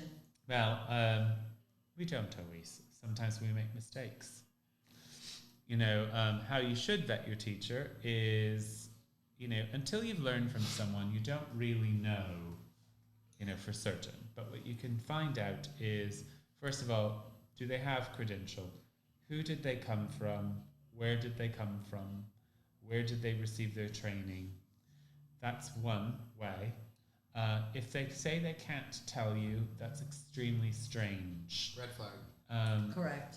And I'm not saying there aren't circumstances where that couldn't arise, but I certainly wouldn't want to be the one to take my, you know, chance on it. You know, I was approached by a man the other night, and I'm not trying to be rude by bringing it up, last night actually. Well, if you don't say his name, you know. No, I'm not going to say his name, and I've already discussed it with him how I feel, so it's okay. But he said he was Alexandrian from a lineage that was worded very oddly that I've never heard of. And he expressed all the places that he came to. And, you know, he approached me first saying, can I talk to you about Alexandrian craft? And I said, sure. As a priest of Alexandrian craft, I'm always open to a conversation about it. Right. And it goes right into, this is who I am, and I'm Alexandrian, and I'm, you know, I'm now living in Louisiana. And, you know, there's no conversation going on. It's this spieling forth of who this person is. And none of it added up, you know, didn't look right. And so I was like, this doesn't sound Alexandrian to me. You know, I'm almost 99% positive based on what he gave me and what he said that he's not Alexandrian. But here's the quandary. My God. Did he know that? Or has he been lied to for years? Now, when things got really weird was when he said he wanted to send 2 of his students to circle with us. And if he couldn't get them to do it with us, he was going to have them do it with the Beehive Coven. Oh. What do you think my response was? I mean, I could guess, but I just simply said we're not interested in participating. It's not something any Alexandrian would do. Can I send my students to your coven? No one does Hell no. that. yeah, no one does that. Like, that's very Not weird. without some sort of extreme conversation. Like, for example, I'm dying. I can't teach them anymore. Yes. God, No, it's right. not. You know, there were so many red flags, but including the name of the line. But point being, I don't think he's really Alexandrian, but I don't know that he's the fraud. That's true. Which man, right. I don't know. Right. You know, he may be a victim. Exactly.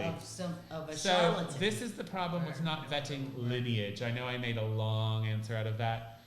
The other thing is in your conversation, whenever you're going to be working with someone, they're going to be trying to find out, and I talk about this in my book, Initiation to Witchcraft by Brian Cain. Gotta plug it once in a while. If they don't mention training, I'm sorry, honey. if they don't mention training, it's probably a problem. You know, that should be their first thing. You know, I make it very well known to anyone interested in our coven that our primary purpose is training, and it is a vocation, and it is a priesthood. So I make that very clear. The other thing I would warn against, and this is my own personal expertise or experience, I guess you could say, BTW is not a correspondence or a curriculum training It's not style. the BOTA. So, in my opinion, witchcraft isn't presented the way some traditions, modern traditions, present it, with these long lists of things you need to do and exercises you need to do. We are on-the-job training. You know, we do train, like in Alexandrian craft, at least every week. There's hermetics that go into it. There's lectures. There's always some kind of training going on, but it's not piece of paper kind of training. That's not witchcraft to me. No. It should feel like you're in some sort of activity school. And it's not done online, and it's never costs. Real initiatory witchcraft never costs money for training. It's actually against our witch laws to do that. We do not charge for any training in the Gardnerian or Alexandrian tradition, not any bit of it whatsoever. You're expected to contribute to the coven via wine, supplies, food, you know, things that everyone's going to be using, but money doesn't enter into it for training. Sorry, I went long-winded on that. I'll stop now. I'd like to, if I may. Yes, go. I think that's an excellent question about vetting your teacher. I have to say that my first goal when I was probably about 9, 10, still in pigtails on a swing set, was to find some real witches. Eventually I did via Witchbox, which no longer exists. But I must say that the teacher that I did find was the perfect teacher, but also the imperfect teacher, which made him even more perfect, because I learned that all people are fallible, that you should never put anyone on a pedestal. I think that it's important to research someone's history. There were newspaper articles about the group. There were newspaper articles about I think him. I told Levi the that once, founder. that people will disappoint him someday. Right. I Well, think it that's was the a thing, drunken is I just feel prophecy. that it's The deepest thing important you've that ever said, people you have no idea how much understand it What resonates. did I there's going say? to be a track I don't record quite with remember how I someone worded that it. actually has experience and actual Yes. real knowledge and training. And Can I build do you on get this? where I'm coming from? I want to build on this, because take what off she's on saying, that? what you said earlier, I think is super important. I'm going to say something that might be a little problematic. Wait, let me say this real quick first. First At of all- the end, I was disappointed, Yes. but On the long haul. only because of the person, not because of the teachings. It's Yeah. about the message, not the messenger. Yes. Yes, That's the please thing. keep in Sorry. mind, witchcraft elders We're all people. are not Jesus. No, we don't do that. I've had people approach me Exactly. within this last year who kind of felt like they wanted me to be Jesus, and I don't want to be You anyone's need to get Jesus. more- Right, Water? honey, we're so, Water? that's not, I know you, but they do. I know, do. they view it as, oh, he's got the thing. You know, Here's what I mean. and I do, but it's not I Jesus. am Jesus, but I just don't want to be Jesus for you. Can we please call me Serapis Christos? No. I'm only going to call you Brian Christos. Van It'll Trapp be as long as Christos. this is a thing. You liked it last Do time. I do like it. Anno I'm just razzing you. Domini thing Oh, yeah. for me, please. The what? Anno Domini Christi. Oh, in nomine Patri Filii et I Spiritus love Sancti. that. Shouldn't you know that? No, because it's in Latin. Okay. Anyway, I point. think Oh my I'll- God, these people. All right, sorry. Sorry, guys. No, Katina. It's my fault. To Katina's point about imperfect teachers, let me tell you something right now. I know a lot of people who have no teacher, have no lineage, and have no training because they're looking for perfection and they've never found it, and they're going to die alone. like if you have Very to good have statement. It's perfection, kind of like a relationship. exactly. Yeah. Right. If you're looking for perfect, enjoy your lonely life. Second of all, You want a good teacher, and you want somebody who believes in what they're doing. somebody And who your is going to ignorance. probe the spiritual depths of any tradition, I don't care what it is going to have some major fuck ups in their life. And if Right. they don't, Oh, then they're I not don't doing know it. that I really do. You've been perfect. Stop Brian. touching my hair. I just, Brian, just let me honey. We're on TV. Listen, The one point. thing about you I don't like is you're touching people's But hair. you like it when I do She it. can touch You mine said- all she wants. Okay, point. The point is a lot of, I'm not talking about things that are inexcusable, like abuse. If somebody's being abusive or Right. cruel, we're done. We're And done. I wasn't either. No, I know. But Levi, now that you're not fat anymore, there's no reason to be. Can I? You want me to stab him? I'm gonna go. This I'm a has been- great diet program, everyone. Here's my point, though. Actually, me and Levi are mutually we're anorexic together. We're we not. try. Oh my god. I love don't them both say and that. Let's. When I start Switzerland. gaining any weight, he's like, Brian, getting a And we bit keep fat now. interrupting I do not. Levi, who is trying to say Are you something going to go important. vegetarian? We have to Yeah. let Levi Oh my say the God. important thing. I forget the no. Okay. I Be a have perfect teacher, flaws. darling. Imperfect teachers. Your teachers need to have reality in them. I mean, Humans. they need to, and you will find teachers. Like, there's a fascinating documentary right now about the fall of Bikram Chowdhury on Netflix, and he was an abusive person, in my opinion. And Who is to- this? The founder of hot yoga, Bikram Oh, yoga. I've got no idea who I He had haven't more watched that followers. yet. that is. Nor do Did I you think watch it? anything should exist called hot yoga. Oh, you just got it. It's I've only read called about hot yoga this. now. Oh my God. Because they took his name out of it. Oh. Because after he lives in it, he lives abroad now. Tell us, because I haven't But the watched thing it. about Bikram is he's a perfect example. He was of a guru. millions of people put A their faith in this man. self-appointed guru. Or the fact that, Rinpoche, I mean, there are lots of major world religious leaders and spiritual seekers who have nasty little secrets in the closet, Yes, or sir. openly now. And it just destroys people's soul. And I'm like, what were you expecting, kiddo? I am way more sexual than I let on. I'm just putting it out there now Why in case is it this- ever comes out. What does this have to do? Did we ask for this dirty I am sex descended talk? from the We goddess have Aphrodite, been remember? totally clean in our. So we have a question. I'm going to cut this off. We have a question. That had nothing to do with anything I said. Anyway, people, Oh, let your that's a teachers long be question. imperfect I but can not look abusive. That those. was my point. Coffee, you ever wine, heard, sex. Have Coffee, you ever wine, heard sex. of Chthonoi Alexandrian or Chthonic or whatever? Yes, Yeah, I know I what know it this is. term. So that tradition, I'll read it. I wish they wanna wouldn't read it use to the word myself. Alexandrian at all, but people like to cling to labels. It's basically it's Where's my glass? it's mine. That's you. Oh, that's yours. It's a gay You tradition. Can fill it. It's a gay tradition of witchcraft that was created by an The Alexandrian. Minoans. It's basically like an Alexandrian Minoan offshoot. Oh, okay. I don't, I get they use different things, Alexandrian and Chthonian, but it's not really part of the Nobody's much Alexandrian more tradition. sweet than you are. Gardnerian and Alexandrian tradition do not typically acknowledge same-sex initiations, not because we're anti-gay, but because that's not how our initiations go. Right. This is pretty gay. Man to woman, woman to man. My husband's initiated. Oh, Larry, I too. didn't initiate him. Nope. Totally fine that we're husbands. Totally fine that we're like having sex and that we're in the same coven. Brian. Oh my. But he is not. That's not how the The initiations horror. work. So it's not the set of practices in place for that tradition. And if you change the set of practices to that extreme, it just Change becomes the something freaking else. Tradition. I'm not against it. I just don't. It's not Alexandrian. I don't like that they put that in there at all. But yeah, that's what it is. It's like baking a cake and putting salt instead of sugar. I can It's not understand following the why recipe people properly. feel the need It's a to do these recipe. things. I do understand why the people feel the need to do these things.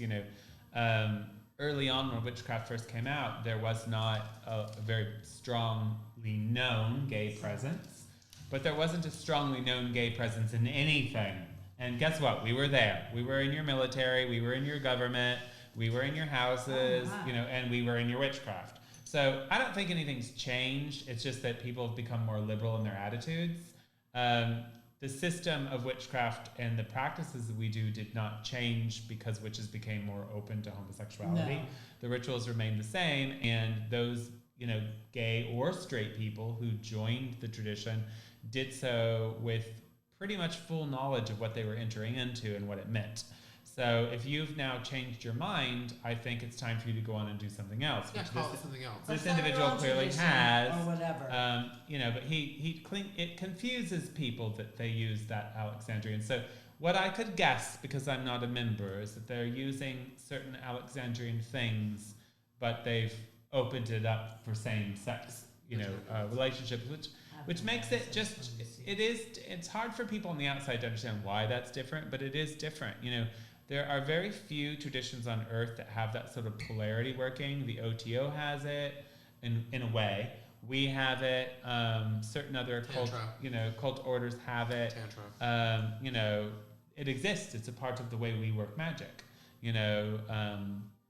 That's just how it goes. It's the ideal in most ceremonial magic traditions, but it doesn't always work out that The way. Hyros Gamos is a thing, people, historically in the Western occult tradition. The sacred marriage. It's nothing new. We didn't invent it. Temples in Greece used to reenact it in the Horions and whatnot between Hera and Zeus. It's been a thing for a long time. Nowadays, there's a million traditions people could belong to, and Gardnerian and Alexandrian witchcraft are not for everyone, nor is Catholicism for everyone. That's sort of the way it is. I don't think witchcraft is inclusive. I don't think any religion is. I think it's a structure and a belief system that is what it is. If it works for you, awesome. You choose to enter into it or you don't. It's not going to change. And the thing about us is that there are groups that are going to change it, and that's fine.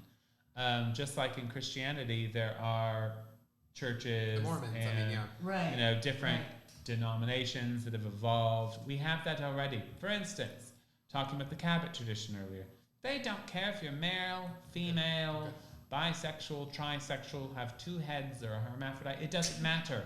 That doesn't enter into their system or their tradition. It's not sexually or polarity based in that way.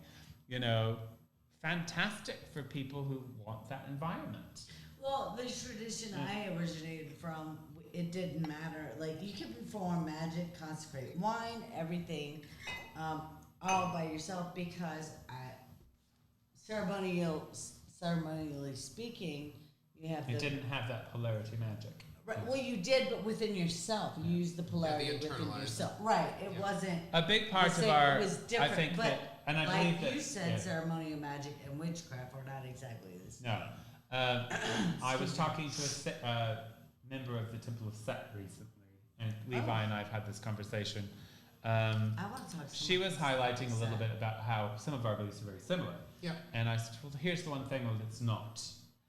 We definitely, it's a huge part of our tradition that you need other outside of yourself. So spiritually speaking, it's sort of like, I've gone on to a subject here that's not really relevant to advanced witchcraft, but here you go.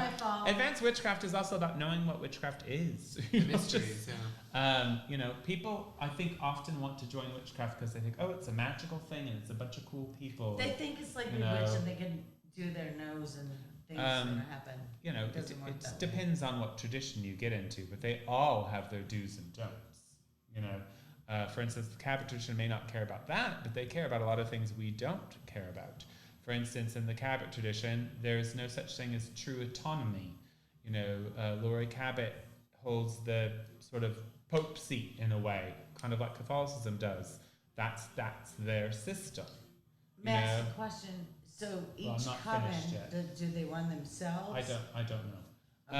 So I don't want to try to speak about that I was too just much. curious. However, in our tradition, Levi's the third degree. Right. He's in my coven right now because he chooses to be, but he doesn't. I'm just looking over here. I don't know. I don't know who anybody's looking at. I just had Diet Coke. I'm super. Because he chooses to be, but he can at any moment go start his own group because he is a high priest. Right. He doesn't answer to me except when he chooses. There is the choice and there is other. Freedom. Always in there. Yeah. Eventually.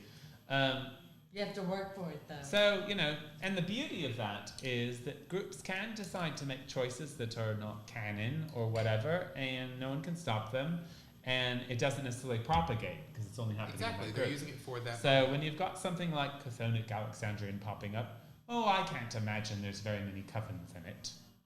Yeah, I don't think it's that. If there's one, maybe 2, I don't know, maybe 3 even. But I don't imagine it's really a big thing. I think it's more of an idea, and that people have been initiated into it. And if it's a bunch of gay men, I can quite safely and frankly say I quite know how that probably panned out. So, I mean, we do speak for the people. I wouldn't know anything about that, but I want to circle back to the point, though, the sort of topic of the show, which is what does it mean to be advanced, right? What is advanced witchcraft? And I do want to say, like, even if we've given the image of you just have to do it, you just have to do it, right? I do think we could give, for example, some things that we do think are concrete that would be important if you wanted to advance your craft and not stay at the beginner level like what a lot of the books are. And the number one thing we've all said, I've noticed consistently, is inner work. Are you transforming the self? And are you using craft to do that? Are you doing work to be able to if you are just propitiating, I always make this analogy that people don't like because they think I'm being mean, but I'm like, if your entire religion is the ghost in the tree will give me something if I give it an orange, then I don't care about your religion, I'm sorry. Like, because that's not a religion. That's just like, that's a very base sort of way to start. If you begin there, great, but you're going to have to go beyond giving the ghost in the tree an orange to get what you want. Like, so I think inner plane work is what we're saying, right? yes. And 2, absolutely. I do think you need to learn the language you're going to speak. So this goes back to why she brought up Agrippa. If you're going to circle yourself in the Western occult tradition, you need to know that language. So yeah, you probably should know a little bit of Kabbalah, a little bit of astrology, a little bit of angelics. Like, you need to know those things, right? So, absolutely. Those things matter. And then 3rd, I would say the big thing we've brought together to sort of tie together is initiation, teaching, mentorship. You need to be able to actualize this in the real world. If it's all in your head, that's great because the inner plane work is important. That was why step 1 was a thing. But it's got to go beyond that. It has to be in the other. It has to be practiced in the world daily, weekly, yearly. It is a cycle, like Katina said in the beginning. So those are sort of the things I've noticed that if we were giving people, this is advanced witchcraft, it would include all of those pieces. you also have to understand that we don't consider witchcraft to be just magic. Yeah, no. I know there's a huge narrative that Wicca is the religion of witchcraft, and witchcraft is a magical practice. But Wicca is just an old English word for the word witch, and as Levi says, I'm going to die on that train. He's going down that hill. You're not going to die on a train. Jesus. I just turned it into a train. Don't die on a train. It is the same word, having conversations, quite honestly, and Levi can back me up as a language teacher. There's a modern context to it, but the modern context really hasn't existed long enough to be, in my opinion, substantiated. So, because it really is quite modern. What concept? I'm sorry. Within my lifetime, That Wicca is a religion. just keep in mind I'm talking to Ben. Within my, Katina's a character. Forgive me. She's from Texas. No, I'm not from Texas. Oh my God, really? When we are expressing these things, the labels are not always clear, and so we have to just kind of go off of what we actually believe, like what our labels are. And we always come back to labels because once in a while we have to remind people, So when we're talking about witchcraft, we're talking about the religion of witchcraft, which is a magical religion. We get it. The craft of the witch is all of the things the witch does. Yeah. The art of the witch, including worship from our perspective. Witches have 8 ways of working magic. We've got these systems in place. That's the other thing. There is a system of magic within witchcraft that is separate from all other systems of magic. We do use the occult. Alexandrian witchcraft particularly draws upon the occult, but we have our own system. Yes. Whether that was created by Gerald Gardner or predates him, however it was honed, it does exist. It's unique. So that's what we're talking about. So if you're talking about how to make your spells work, being advanced witchcraft, you don't have to be advanced at witchcraft to make your spells work. No. Your spells either work or they don't. And if they don't work in basic, you're not ever going to advance. I do think that's true. I do think magic has to work for you. I don't think you can be a witch. I don't think you can be a Wicca. I don't think you can be a priest or priestess of a magical religion if your magic doesn't work. So yes, that has to happen. I agree. But it doesn't exist within this small nucleus of make a wish and blow out the candle. No. Yeah. So, yeah, that's the big difference, I think, is like, thaumaturgy has always been a thing, which is the old Greek sort of occult term for magic that makes things happen. I love that word. Yeah, No and one uses theurgy it is anymore. magic that connects you to the divine. You know, it's Neoplatonist philosophy, and all that. We are a mixture of both, and I think modern witchcraft in the public sphere has degenerated a little bit into just spellcasting. And Yeah. it never was that. I mean, And fridge art. Gimme. Sometimes let it's me get- fridge art. yeah, and sometimes it's just fridge art. Fridge art curses, like that might be what that Fridge book art? was in its heyday. Fridge art. You tack it up. Tack it up on the fridge. I left this at the temple. Gotcha. They're gonna Sorry, die I've been now. to Mexico. a Yeah. long Do you time. think maybe the priests of Eleusis and stuff like that found things like that and thought what kind of weird, messed up fridge art They is probably this? threw it in I the think fire. they got mad and did it sometimes. Because every now and then when you are on that high horse of religion, every now and then you're on that high horse, I'm above it all, I'm a Well, they Kabbalist asked teacher. for it. They can have it You know, now. Oh, sometimes we dance with the devil in the pill. Exactly. Right? Absolutely. We are witches. What's you wrong know. with that? Nothing. Okay. It's quite nice. But yeah. I think those axes that I mentioned are sort of what we've consistently... You guys are not very good at questions. We usually have a lot more questions. Why don't we get more questions? Come on, guys. If you'd like to call, us. Let you us can have call it. We're in. near the end, actually. Give it to 504 321 3472. We are merciful. We Call will in. answer your prayers. We are waiting. I love how for he's some off good screen while he questions. says it, like in the weird voice. Ignore the man behind the black curtain. Do some heavy breathing. There's no Maybe man that'll here. help. Come We're on. not doing this. Come on. Like What even button is Jason's this? What is done. this? Wow. That's what I feel. It reminds me of practical magic. I'm stuck in the 90s. I missed the one that we had that was really complicated. We only had it for one show. Which What one? With the iPad, we had the... Oh, I know. It had so many options He for gave our us this voiceovers. great thing and just never gave it again. And never gave it back. He giveth and he taketh away. Just didn't care. Notice I he missed doesn't. it. Notice Christian Day doesn't do his show anymore. Is this some sort of hidden shade? I'm Hey, not well, aware. you get I think we bored. should ignore this to stay out Until of it goes, trouble. it's like a T-Rex. If you Y'all don't need move, to it pound can't him see to you. do his show again. No, Wait, we got questions. No, or we don't. something. it's Oh. not a question.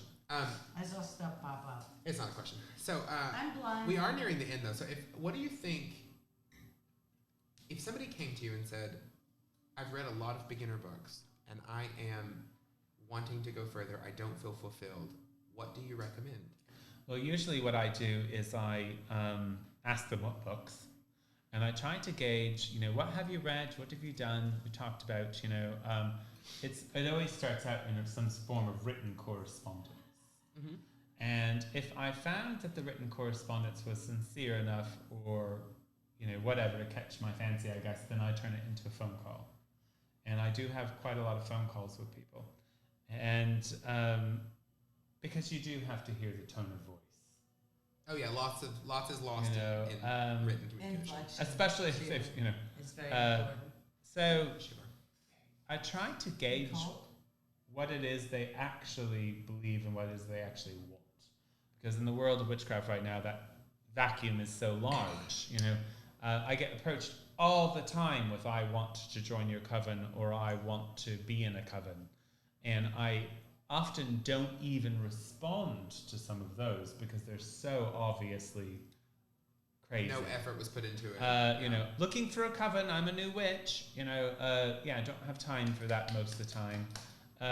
I've obviously put enough out into the world to where I've done my part in that. I'm not going to respond to something that's, not serious in intent. If I think it's sincere and it's not just, I want to join your coven, then I do respond every time. Yeah.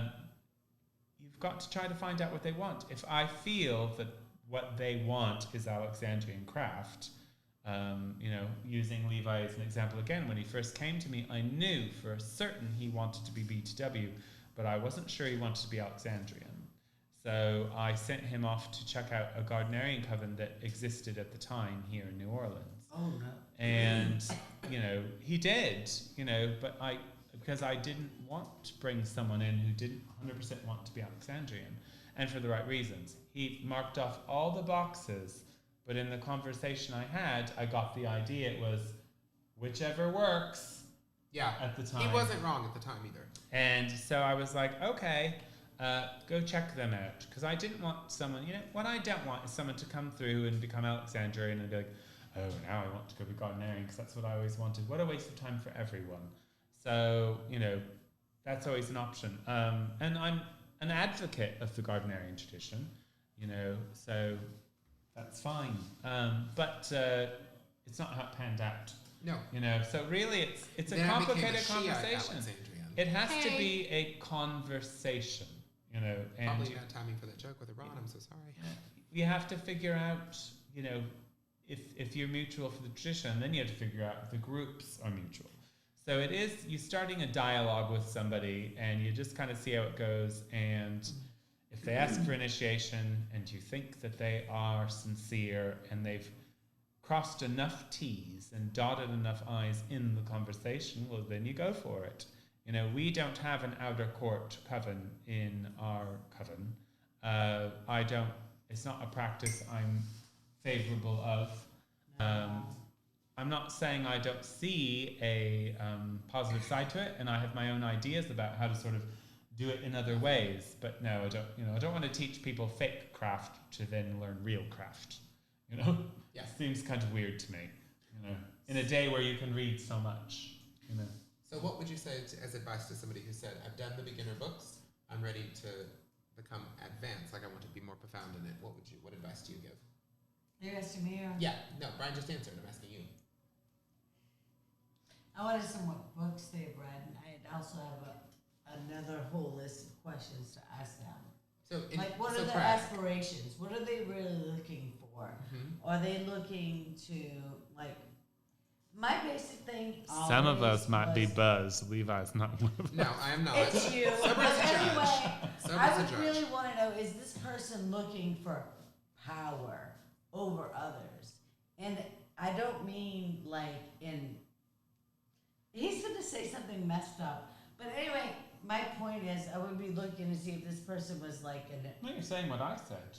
Yeah. Right, yeah. If this person is looking just for You're power checking them over out. others, You gotta. well, you know It's what? not going to be a one conversation Become thing. Donald Trump, okay, and then that's all you need. Early on, I did do some circles with people, and that's something that I have done to where I will like to sort of share a space with them a little bit. I always turn those people down, In by the some way. way, and interestingly enough, even, I've got 2 candidates for initiation right now.